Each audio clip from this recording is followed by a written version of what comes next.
So here we go. Donald Trump says that he was going to be a dictator on day one. Let's see how it is that he did. We can read some of the. We already read over the granting pardons and commutation of sentences for certain offenses. Let's see.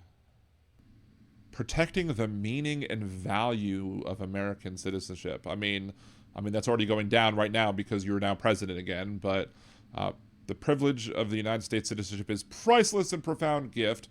The 14th Amendment states all persons born or naturalized in the United States and subject to jurisdiction thereof are citizens of the United States and the state in which they reside. The provision rightly repudiated the Supreme Court of the United States' shameful decision in Dred Scott, which misinterpreted the Constitution as permanently excluding people of African descent from eligibility from United States citizenship solely based on their race.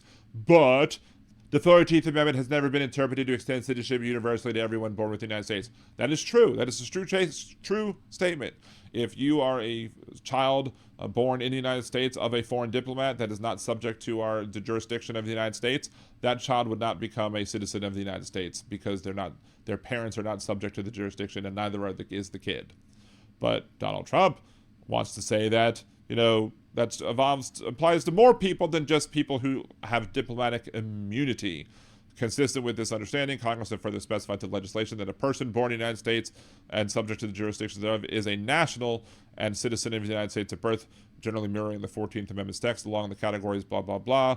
It is the policy of the United States and that no department or agency of the United States government shall issue documents recognizing United States citizenship or accepting documents issued by state, local, or other governments purporting to recognize United States citizenship to persons when that person's mother was unlawfully present in the United States. Well, if they're in the United States and it's unlawful, then they are subject to the jurisdiction of the United States, and therefore their child would be citizens of the United States. If it's unlawful for her to be here, she's subject to our jurisdiction. If you can't take actions against the mother because she's here illegally, then the kid would then not be subject to this jurisdiction thereof. But if you can take action against this person, that person is subject to a jurisdiction, and as such, the child born here would be a citizen according to the 14th Amendment. You dumb asses. See, or two, when the person's mother presence in the United States was lawful but temporary, and the person's father was not a U.S. citizen or lawful permanent resident at the time of said person's birth. So basically, they're defining it by the mother. I guess that's who gives birth, but if somebody was here in a violation of the law, supposedly, and the child belonged to, I guess, a father who was a citizen, that father would not be able to impart citizenship rights on that person who was born. It's kind of weird. But two, basically saying that lawful residents, but then the other side doesn't hold true. The other side is if the father is not a lawful permanent resident, and as such, even if you impregnate somebody who was here lawfully, the child still then becomes unlawful under this horribly written executive order. Problem is, again, if we're able to determine a lawfulness or not of their citizenship, guess what? They are then subject to our jurisdiction. Therefore, the kid would be a citizen at birth according to the Constitution. Now, of course, we have an activist conservative Supreme Court who is clearly going to protect Donald Trump in a lot of the things that he does. Will they support him here as well? We shall see, but I'm guarantee you that this is one of the first things that is going to be sued about, and it will make its way through the courts. And of course, it'll go to probably the Fifth Circuit.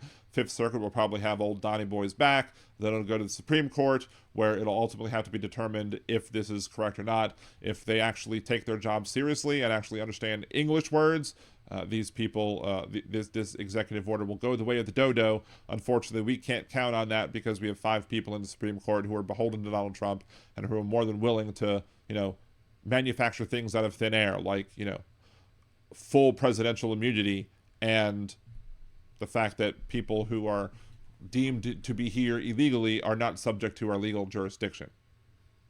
Makes no sense. But the one thing that probably should be done that we haven't done today, and maybe we'll do before Wednesday's show, we will see, is we do need to, because this is going to take more than a couple of days to look at. I'm sure a lot of people are going to look at them, but the thing we need to look at the most, the thing that should absolutely be looked at the most, is all of these executive orders that have been created so far. All of these executive orders do comparison searches to Project 2025. just to show you exactly how close these executive orders on day one are similar to Project 2025. You and I both know that they'll be close, if not similar, to what Project 2025 was asking, despite the fact that Donald Trump feigned ignorance of that. But you have plenty of people who done believed it because Donald Trump, after the 2016 Nevada primary, said that he does love the poorly educated, and the poorly educated will act as the poorly educated do. But we'll be taking a look at that over the days, weeks, and months to come. How many of his presidential actions line up verbatim with what's said in Project 2025. And that'll be another thing that we do on the show. But anyway, what do you think so far of the horribleness that is coming our way via Donald Trump's day one of his presidency? Leave your comments down below, like, subscribe, and have a good day.